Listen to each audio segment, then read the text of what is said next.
వాళ్ళకి ఏం జరుగుతుంది అని చెప్పి వాళ్ళలో భయం కల్పించడం కోసం చేస్తూ ఉన్నాం. ఈరోజు వీళ్ళు అనుకుంటా ఉన్నారేమో, వీళ్ళు తాత్కాలికంగా మేము ఏదో గొప్ప కార్యక్రమాలు చేసుకుంటా ఉన్నాము, భయం కల్పించినాము, ఎవడు అడిగేవాడు ఉండడు అని చెప్పి అనుకుంటున్నారేమో. కానీ నేను చెప్తా ఉన్నా, ఇప్పటికే చర్చ మొదలైంది. ఇదే చంద్రబాబు నాయుడు గారికి చెప్తా ఉన్నా ఇదే సందర్భంలో, ఇప్పటికే చర్చ మొదలైంది. ఇప్పటికే ప్రతి అక్క చెల్లెమ్మ కూడా అడుగుకుంటా ఉంది, జగనే గన ఉండి ఉంటే ఈ పాటికి మాకు అమ్మఒడి డబ్బులు పడి ఉండేటివి అని. ప్రతి సంవత్సరం క్రమం తప్పకుండా జూన్ వచ్చేసరికి అమ్మఒడి ఇచ్చే పరిస్థితి. గతంలో 43 లక్షల మంది తల్లులకు 26,067 కోట్ల రూపాయలు మన హయాంలో, వైఎస్ఆర్సీపీ హయాంలో ఇచ్చారు.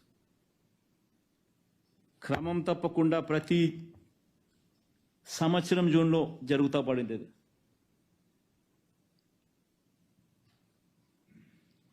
ప్రతి తల్లి అనుకుంటా ఉంది ఈరోజు. చంద్రబాబు నాయుడు ఏమన్నాడు, జగన్ అయితే ఒకే 15,000 ఇస్తాడు, ఆ 15,000లో కూడా తాను ఎస్టీఎఫ్ స్కూల్ మెయింటెనెన్స్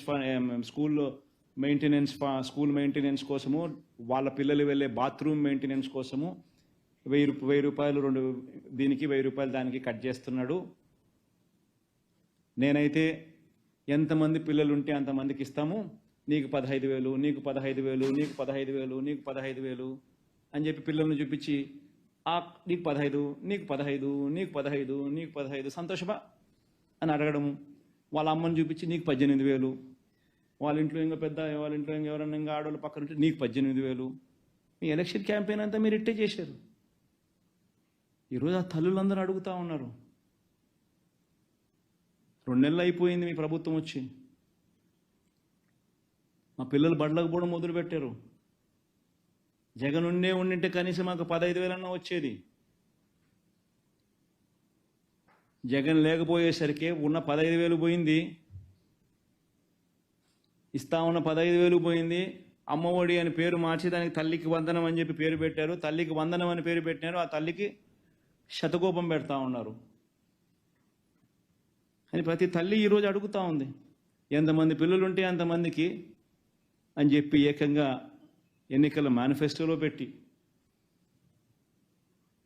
ఈరోజు వెంటనే మళ్ళీ అధికారంలోకి వచ్చిన తర్వాత ఎంతమంది పిల్లలు అని చెప్పి పోయేసి పక్కకు వెళ్ళిపోయే జీవో, ఎంతమంది పిల్లలు అనేది పక్కకు పోయి తల్లులు వచ్చేస్తుంది. అక్కడ కూడా మళ్ళీ మోసం. పోనీ అదన్నా కానీ మళ్ళీ ఇస్తారంటే అది లేదు. 43 లక్షల మంది తల్లులకు ఎదురు చూస్తే, 40 లక్షల మంది రాష్ట్రంలో 43 లక్షల మంది తల్లులకు వైఎస్ఆర్సీపీ ఇస్తే 84 లక్షల మంది పిల్లలకు మేలు జరుగుతూ ఉంది. ఈరోజు ఏముంది మీరు కనుక్కునేదానికి, డేటా అంటారు. ఏముందా డేటా? స్కూల్ తెరిచినాయి. స్కూల్లో ఎంతమంది చదువుతూ ఉన్నారో, గ్రామ సచివాలయంలో 10 మంది పిల్లలు అక్కడే ఉండరు. ప్రతి 2,000 జనాభాకు గ్రామ సచివాలయం ఉంది. ఎంతమంది స్కూళ్ళల్లో అడ్మిషన్లు పొందినారు, ఎంతమంది స్కూళ్ళలో చదువుతున్నారు అనేది తెలీదా? డేటా అని ఎన్ని రోజులు డేటా 2 నెలలు అయిపోయింది. ఇంకెన్ని రోజులు డేటా? 43 లక్షల మంది తల్లులు, 84 లక్షల మంది పిల్లలు, ఇది డేటా. 84 లక్షల మంది ఇంటూ 15,000, అది నీ డేటా నువ్వు వేయాల్సింది.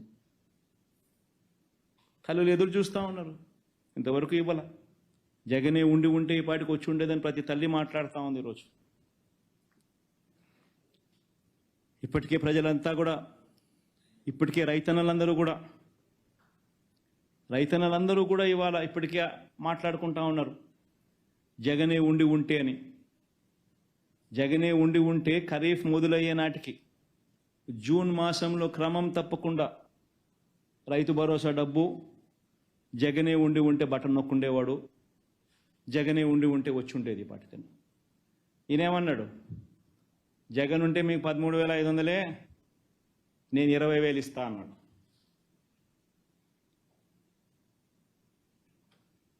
నువ్వు 20,000 ఇస్తావని చెప్పి ఎదురు చూస్తూ ఉండరు. 20,000 కదా దేవుడు ఎరుగు, ఉన్న 13,500 పోయింది. అని ప్రతి రైతన్న ఈరోజు బాధపడతా ఉన్నాడు. రైతు భరోసా, ఒక్క రైతు భరోసా పథకం కింద వైఎస్ఆర్ కాంగ్రెస్ పార్టీ 34,378 కోట్ల రూపాయలు ఇచ్చారు. ఒక్క రైతు భరోసా పథకం మీదనే 34,378 కోట్ల రూపాయలు 53 లక్షల మంది రైతన్నలకు ఇవ్వడం జరిగింది. ప్రతి రైతన్న మాట్లాడుతూ ఉన్నాడు, జగనే ఉండి ఉంటే ఈ జూన్ వ్యవసాయం మొదలయ్యే టయానికి మా ఇన్సూరెన్స్ డబ్బులు మాకు వచ్చేసిండు అని. ఖరీఫ్ 2023-2024కు సంబంధించి, ఖరీఫ్ రబీకి సంబంధించి మామూలుగా ప్రతి సంవత్సరము ఏప్రిల్లో ఇన్సూరెన్స్ ప్రీమియం కట్టాలి.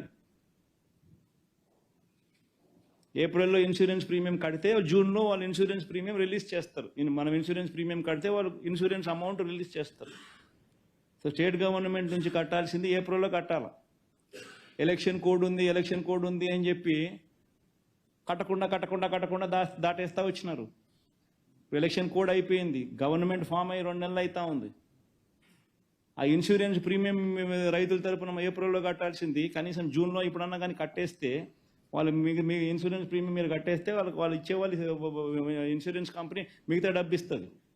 కేంద్ర ప్రభుత్వం ఇవ్వాల్సిన మిగతాది ఇస్తుంది. రైతుల తరపున ఉచిత పంటల బీమా, రైతుల తరపున కాంట్రిబ్యూషను అండ్ గవర్నమెంట్ తరపున కాంట్రిబ్యూషను స్టేట్ గవర్నమెంటే కడతా ఉంది. ఇన్ని సంవత్సరాలు స్టేట్ గవర్నమెంటే క్రమం తప్పకుండా ప్రతి సంవత్సరం జూన్ మాసంలో ఇస్తూ ఉంది. ప్రతి సంవత్సరం ఇన్సూరెన్స్ డబ్బులు జూన్ మాసంలో ఇస్తూ ఉన్నాం స్టేట్ గవర్నమెంట్. ఈరోజు జూన్ అయిపోయింది, జూలైలోకి వచ్చినాం. ఏప్రిల్లోనే కట్టుంటే 1 నెల వాళ్ళు వెరిఫికేషన్ చేసుకుంటారు, ఇచ్చేస్తారు. కనీసం ఇప్పుడైనా కానీ కట్టే కార్యక్రమం చేస్తే కనీసం ఆ ఇన్సూరెన్స్ ప్రీమియం డబ్బులన్నా వస్తుంది. ప్రతి సంవత్సరం ఏప్రిల్లో ఇన్సూరెన్స్ ప్రీమియం గవర్నమెంట్ కట్టేది. ఎలక్షన్ కోడ్ అని చెప్పి కట్టకుండా ఆపిచ్చారు. అది మీ ప్రభుత్వమే, ఈ ప్రభుత్వమే.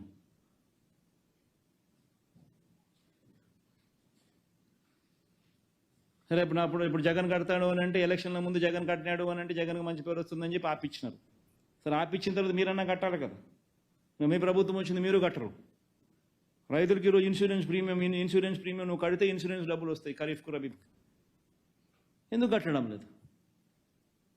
ప్రతి రైతు ఈరోజు నిలదీస్తూ ఉన్నాడు, అడుగుతూ ఉన్నాడు. రైతుల గురించి పట్టించుకునే నాతుడు లేడు. ప్రతి ఎకరాకు ఇన్సూరెన్స్ చేసినాం. ప్రతి ఎకరా ఆర్బీకే ద్వారా ఈ cropping, geo tagging, insurance premium ఆ రైతు కట్టాల్సిన పని లేకుండా ప్రభుత్వమే ఆటోమేటిక్లీ జియో ట్యాగింగ్ చేసి ఈ క్రాప్ చేసి ఇన్సూరెన్స్ ప్రీమియం కూడా రైతుల తరపున కట్టే కార్యక్రమం. నిశ్చింతగా రైతుకి ఏదైనా నష్టం జరిగితే ఖరీఫ్ కానీ రబీ కానీ వెంటనే కానీ ఇన్సూరెన్స్ జూన్లో ఇచ్చేవాళ్ళం. ఖరీఫ్కి సంబంధించి జూన్, మళ్ళీ నెక్స్ట్ ఖరీఫ్ వచ్చేసరికి 2023 ఖరీఫ్, 2024 ఖరీఫ్ టయానికల్లా 2023 ఖరీఫ్ సొమ్ము రైతు చేతిలోకి వచ్చేది. ఇది ఒక నిరంతర ప్రక్రియగా కొనసాగుతూ ఉండేది. జరగడంలో జగనే ఉంటే ఈరోజు ప్రతి తల్లి అనుకుంటా ఉంది, ప్రతి పిల్లాడు అనుకుంటా ఉన్నాడు. ఇంజనీరింగ్ చదువుతా ఉన్న పిల్లలు, డిగ్రీ చదువుతా ఉన్న పిల్లలు, మెడిసిన్ చదువుతా ఉన్న పిల్లలు, చదువులు చదువుకుంటాను ఇట్లాంటి పెద్ద చదువులు చదువుకుంటా ఉన్న పిల్లలందరికీ జగనే ఉంటే ఏ క్వార్టర్కి సంబంధించిన ఫీజు రీయింబర్స్మెంట్ ఆ 3 నెలల కాలం అయిపోయిన వెంటనే మళ్ళీ నెక్స్ట్ ఇమీడియట్లీ డబ్బులు వచ్చేటివి. ఈరోజు జనవరి, ఫిబ్రవరి, మార్చ్ క్వార్టర్ మామూలుగా మేలో ఇవ్వాలా. ఎన్నికల కోడ్ అని చెప్పి ఎగరగొట్టినారు. జనవరి, ఫిబ్రవరి, మార్చ్ క్వార్టర్ డ్యూ. మళ్ళీ ఏప్రిల్, మే, జూన్ కూడా డ్యూ. 2 క్వార్టర్లకు సంబంధించిన విద్యా దీవెన పూర్తి ఫీజు రీయింబర్స్మెంట్ డ్యూ. జగనే ఉంటే క్రమం తప్పకుండా ఏ క్వార్టర్ ఫీజు రీఎంబర్స్మెంట్ ఆ క్వార్టర్ అయిపోయిన వెంటనే జగన్ ఇచ్చేవాడు. వసతి దీవెన ప్రతి సంవత్సరం ఏప్రిల్లో జగనే ఉంటే విద్యా సంవత్సరం మొదట్లోనూ విద్యా సంవత్సరం చివరిలోనూ ఒక ఇన్స్టాల్మెంట్ ఇచ్చేట్టుగా వసతి దీవెన కింద ప్రతి తల్లికి ఒక్కొక్క పిల్లాడికి 20,000, ఇంజనీరింగు డిగ్రీ చదివే పిల్లలకు, పాలిటెక్నిక్ చదివే పిల్లలకు 15,000, ఐటీఐ చదివే పిల్లలకు 10,000. వీటిని 2 ఇన్స్టాల్మెంట్స్గా చేసి ప్రతి ఏప్రిల్లో ఒక ఇన్స్టాల్మెంటు క్రమం తప్పకుండా ప్రతి ఏప్రిల్లో జగనే ఉంటే వచ్చి ఉండేది. జగనే ఉంటే ఇచ్చాడు. ప్రతి పిల్లాడు ఈరోజు అడుగుతూ ఉన్నాడు, ప్రతి తల్లి అడుగుతూ ఉంది. పట్టించుకునేవాడు లేడు. పైగా కాలేజీలకు సంబంధించిన ఫీజులు కూడా వీళ్ళు ఇష్టం వచ్చినట్టుగా ఎడాపెడా కొన్ని కాలేజీలకు పెంచుకున్నారు. ఒక్క విద్యా దీవెన వసతి దీవెన రూపేణ వైఎస్ఆర్సీపీ ప్రభుత్వం 18,000 కోట్ల రూపాయలు ఇచ్చింది. 18,000 కోట్ల రూపాయలు, 18,000 crores. ప్రతి అక్క చెల్లెమ్మ అడుగుతూ ఉంది. జగనే ఉంటే పొదుపు సంఘాల అక్క చెల్లెమ్మలు 0 వడ్డీ కింద జగనే ఉంటే ప్రతి సంవత్సరం మే జూన్లో వాళ్ళకు సంబంధించిన వడ్డీకి సంబంధించిన 0 వడ్డీకి సంబంధించిన సొమ్ములు పొదుపు సంఘాల అక్క చెల్లెమ్మలు ప్రతి సంవత్సరం అందే. అక్షరాల 4,969 కోట్ల రూపాయలు, 4,969 crores వైఎస్ఆర్సీపీ ప్రభుత్వంలో అక్క చెల్లెమ్మలకు 0 వడ్డీ కింద ఇచ్చిన సొమ్ము. జగనే ఉంటే ఈ పాటికి డబ్బులు వచ్చి ఉండేటివని చెప్పి ప్రతి అక్క చెల్లెమ్మ అడుగుతూ ఉంది. పట్టించుకునేవాడు లేడు, ఇచ్చే పరిస్థితి లేదు. సూపర్ 6 అన్నారు. ప్రతి మహిళకు 18 సంవత్సరాల నుంచి 59 సంవత్సరాల దాకా ఉండే ప్రతి మహిళకు 1,500 అన్నారు. అంటే సంవత్సరానికి 18,000. ఎంతమంది ఉండాలో తెలీదా? ఓటర్ లిస్ట్ మొన్ననే పబ్లిష్ అయింది. ఓటర్ లిస్ట్ పబ్లిష్ అయినాకనే మీరు ఓటింగ్ పోయినారు. 4,12,00,000 మంది ఓటర్లు ఉన్నారని చెప్పి, అందులో 2,10,00,000 మంది మహిళా ఓటర్లు అని చెప్పి పెద్ద అక్షరాలతో కూడా రాసినారు. మరి 2,10,00,000 మంది మహిళా ఓటర్లలో 60 ఏళ్ళ పైచిలుకున్న వాళ్ళని తీసేసిన 1,80,00,000 మంది మిగిలిన వాళ్ళు ఉన్నారు. మళ్ళీ 1,80,00,000 మంది మహిళలు మాకు 1,500 ఎప్పుడు ఇస్తావయ్యా నాయన, మాకు ఇప్పటికే 2 నెలలు అయిపోయింది, నెల 1,500 ఇస్తానన్నావు, ఇప్పటికే 2 నెలలు అయిపోయింది అని చెప్పి మా అక్క చెల్లెమ్మలు అడుగుతూ ఉన్నారు. ఏమైంది? బడ్జెట్లో 34,000 కోట్ల కేటాయింపులు ఆ ఒక్క హెడ్ కోసం. ఏమైంది? ఎందుకు ఇవ్వడం లేదు? ఇస్తానన్నావు కదా.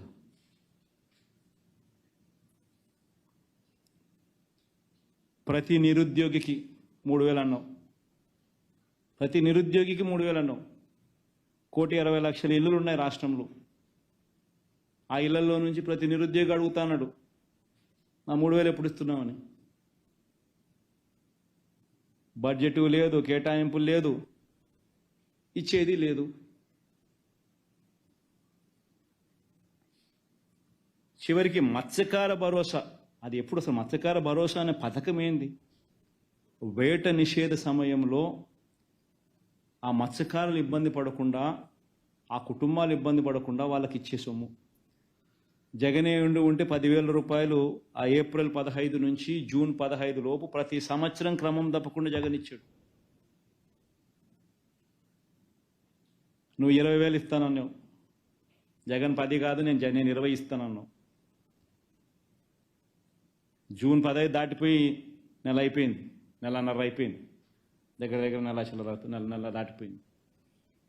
ఆ డబ్బు వాళ్ళకు ఇవ్వాల.